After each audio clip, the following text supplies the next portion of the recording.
आज की कक्षा में आप सभी का स्वागत है। आज हम टोपी पाठ के अंतर्गत आगे की कहानी का अध्ययन करेंगे। तो इससे पहले हमने जाना कि जो गौरैया है वह बड़ी ही मेहनत से स्वयं के लिए टोपी सिलवाने में कामयाब हो जाती है। अब उसके मन में यह इच्छा जागृत होती है कि मैं इस देश के राजा से मिलूं, जिसके लिए सभी लोग काम करते हैं। अब चिड़िया उड़ते उड़ते राजा के महल के एक घंघुरे पे जा बैठती है। अब उसी वक्त वह क्या देखती है कि जो राजा है अपने चौबेरे पर टहलों से खुली धूप में फुलेल अर्थात खुशबूदार तेल से मालिश कर रहा होता है। और एक टहलुआ जो होता है राजा की चंपी कर रहा होता है, दूसरा राजा के हाथ पैर की उंगलियों को फोड़ रहा होता है अर्थात उनको मालिश कर रहा होता है। अब जो तीसरा राजा का नौकर होता है राजा की पीठ पर मुट्ठी मार मार कर उसकी मालिश कर रहा होता है, और चौथा पिंडली पर गुप्पी काढ़ रहा होता है। तो इस प्रकार सभी लोग राजा की सेवा में लगे होते हैं। अब गौरैया अचानक से चिल्लाती है और कहती है कि मेरे सिर पर टोपी, राजा के सिर पर टोपी नहीं। मेरे सिर पर टोपी, राजा के सिर पर टोपी नहीं।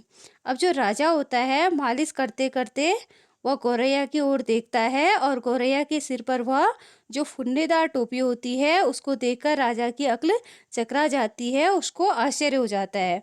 अब जो गौरैया होती है वह लगातार यही रटन लगाए रहती है कि मेरे सिर पर टोपी, राजा के सिर पर टोपी नहीं। अरे कोई मेरी टोपी लाओ जरा जल्दी। अब जो राजा होता है वह अपने नौकरों से कहता है कि कोई जाके मेरी टोपी लाओ। उसके बाद जब जल्दी से टोपी आ जाती है तो राजा अपनी टोपी पहन लेता है और देखता है गौरैया को। अब इसके बाद जो गौरैया होती है दोबारा वही राग अलापने लगती है, कहती है मेरे सर पे टोपी में 5 फुन्ने, राजा के सिर पे टोपी में कुछ भी नहीं। अब जो राजा होता है वह बेहद चिढ़ जाता है और अपने राज्य के सभी लोगों से कहता है कि देखो इस चिड़िया की क्या मजाल है कि यह इस तरह मेरे को चिढ़ा रही है, और अपने सिपाहियों को आदेश देता है कि जाओ इसकी गर्दन को मरोड़ दो। फिर उसके बाद जो मंत्री होता है वह कहता है कि माफ़ कीजिए महाराज, यह एक छोटी सी चिड़िया है। आप इतने बड़े राजा हैं, इस छोटी सी चिड़िया अथवा चिड़िया को मच्छर कह रहा हो, ये मच्छर के समान चिड़िया को मार के आप अपने हाथ क्यों गंदे कर रहे हो? ये थोड़ी देर पर यहाँ से उड़कर चली जाएगी। अब इतने में एक जो सिपाही होता है गुलेल मारकर गौरैया की टोपी को नीचे गिरा देता है, और दूसरा सिपाही उसकी टोपी को जल्दी से ले आता है और राजा के सामने। अब राजा जब टोपी को देखता है तो उसकी खूबसूरती देख के वह हैरान हो जाता है, और कारीगरों की इस नायाब नमूने को देखकर जड़ा हुआ जब वो देखता है कि इतने फुन्नेदार इतनी सुंदर टोपी बनाई गई है, तो वह सोच में पड़ जाता है और कहता है कि इस हुनरमंद को बुलाओ जिसने इतनी सुंदर कारीगरी की है। अब जो राजा के सैनिक होते हैं वह दर्जी के पास जाते हैं और उसको बुलाते हैं। फिर दर्जी जब आता है वह कहता है दुहाई अन्नदाता, इतनी बढ़िया टोपी तुमने कैसे बनाई?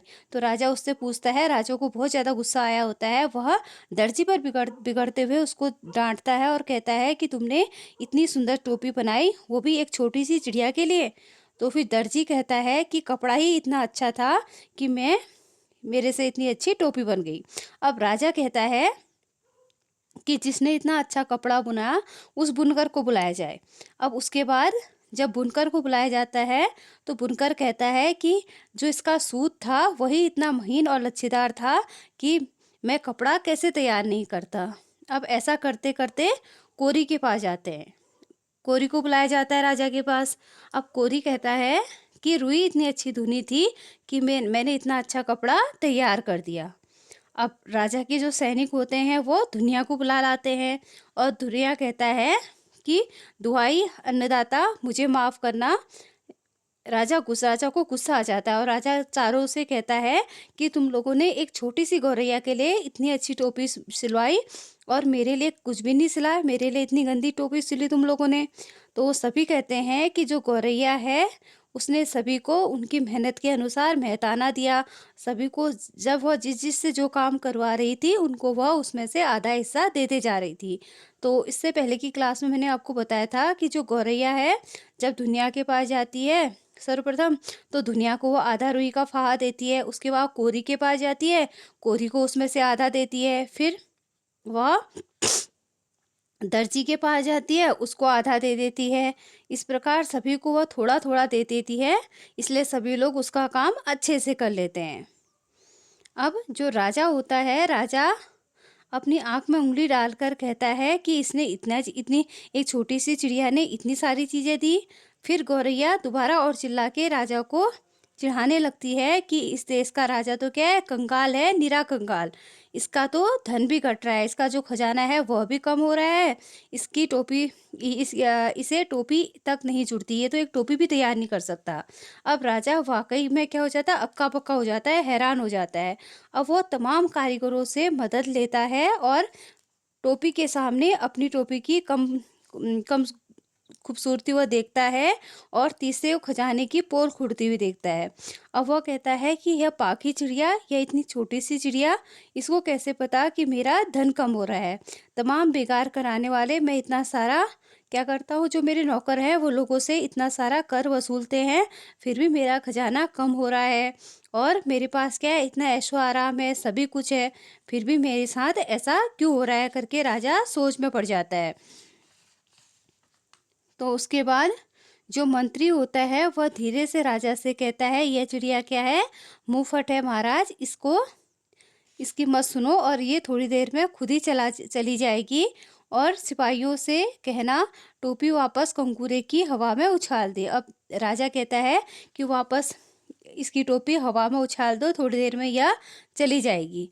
अब जो गौरैया उड़ती है फिर से टोपी पहन लेती है और उड़ उड़कर दोबारा राजा को और चिढ़ाने लगती है कि इस देश का राजा तो क्या है, डरपोक है, बिल्कुल डरपोक है, वह मुझसे डर गया, तभी तो उसने मेरी टोपी लौटा दी। अब सभी लोग कहते हैं कि कौन इस मुंहफट गौरैया के मुंह लगेगा, कहकर जो राजा होता है, राजा भी अपनी टोपी को कसकर पकड़ लेता है। तो यहाँ पे ये कहानी ख़त्म होती है। तो इससे हमें यही सीख मिलती है कि अगर हमारे पास कोई चीज़ पाने की चाह है तो हम उसे अवश्य हासिल कर सकते हैं। धन्यवाद।